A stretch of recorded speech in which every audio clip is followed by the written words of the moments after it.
98 years ago, the Christchurch PCC proposed funding a mission church seating 300 people in Stanmore. There were early problems with more interest from Christchurch than newly developing Stanmore. Then, the first curate assigned to work in Stanmore couldn't find a house on the Stanmore estate and ended up resigning. On July the 21st, 1928, Christchurch held a special offertory to help pay for Stanmore Hall. £100 was raised and 3 people were needed to carry all that money into the vestry. But it was 40 years from the choice of the site for St Luke's to its completion. By the mid-1960s, numbers here at Christchurch had dwindled almost to single figures. Gordon Guinness arrived, and through his focus on student and children's ministry, Christchurch started to grow and flourish again. In the 1980s, there were discussions with the developers of Badger Farm about putting a church building there, and the diocese talked about a Christchurch plant into St Mark's Oliver's Battery. But unfortunately, neither of those things took place. It has been a continuing feature of local church life that many people attending Christchurch have actually lived in Stanmore and Oliver's Battery and Badger Farm, and this is still the case. Relationships between the clergy of the two churches have varied, and they've been more distant in recent years, with each parish keen to retain its distinctive theological and liturgical emphasis. In the past few years, Christians on Oliver's Battery, from a number of churches actually, have been involved at St Mark's, most recently and notably Marianne Foster and the rest of her family. Marianne has been leading services at St Mark's whilst she has been training for ordination. Also, members of the Christchurch team have been taking the 9 o'clock service at St Luke's since December 2020, and we will continue to do so. Now, the Diocese of Winchester has proposed a pastoral scheme to merge Christchurch and Stanmore parishes. The two would become one parish with one vicar and one parochial church council, and that council would represent Christchurch and St Luke's Stanmore and St Mark's in Oliver's Battery. Now, one of the main drivers for this proposal is a sense of financial urgency for the diocese, which is now cutting the number of vicars it employs by up to 20%. Reverend Mike Gardner, who was first curate and then vicar at St Luke's Stanmore and was there for many years, retired in November 2020. He will not be replaced, and there will not be a paid vicar post for Stanmore in the foreseeable future. The St Luke's building, which many of you will know, which dates from 1960, has been condemned and will be demolished later this year. The Diocese of Winchester is in advanced negotiations with a developer called Footsteps to put key worker housing on the site, as well as a new church and community centre which will seat up to 200 people. And Snug Architects, who did this lovely Simeon room here at Christchurch, have done a preliminary design. Marianne Foster will join the Christchurch team as a full-time paid curate from this July, and she will continue to be fully involved at St Mark's, as well as serving a curacy across the enlarged parish.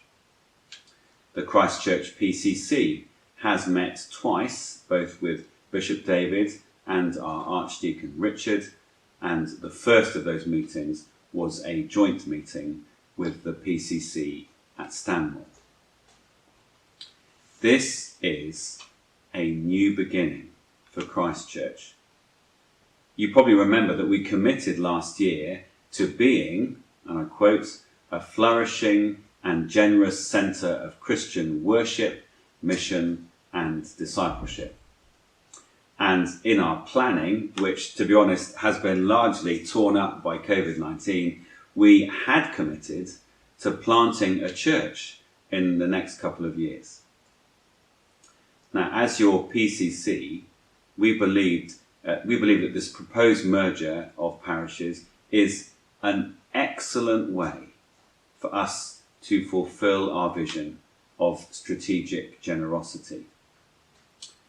Keeping the very best of our heritage, we will continue our mission to 3 of Winchester's key institutions: the prison, the university and the hospital, as well as acting as a resource for the wider church regionally and nationally, as we do now. But we now have the chance to add a wider local mission base that puts the specific needs of Stanmore and Oliver's Battery and Badger Farm and Winchester Village communities. It puts those specific needs front and centre. We really welcome this opportunity to serve a wider area, which includes 2 primary schools. And between the 3 churches, we believe that we have the people, the capacity, the audacity, and the love for God.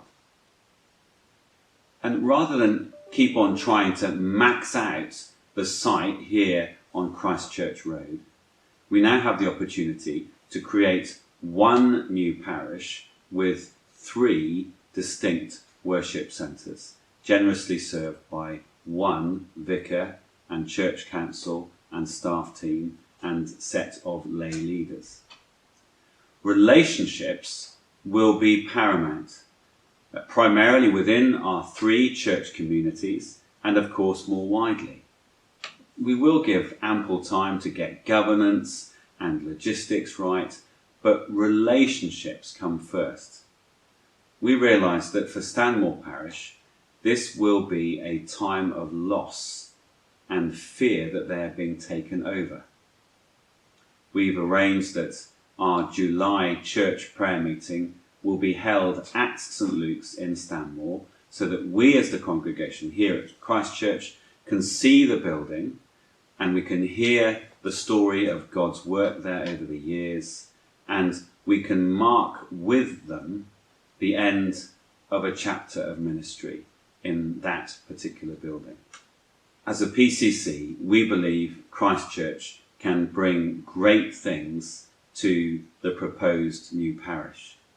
Primarily, our enthusiasm, our excellence in children's and schools ministry, in youth work, in student ministry, and this massive cohort of able and committed lay leaders, our resource church mentality, our desire to do things at scale, and our expertise in important things like safeguarding and finance and buildings.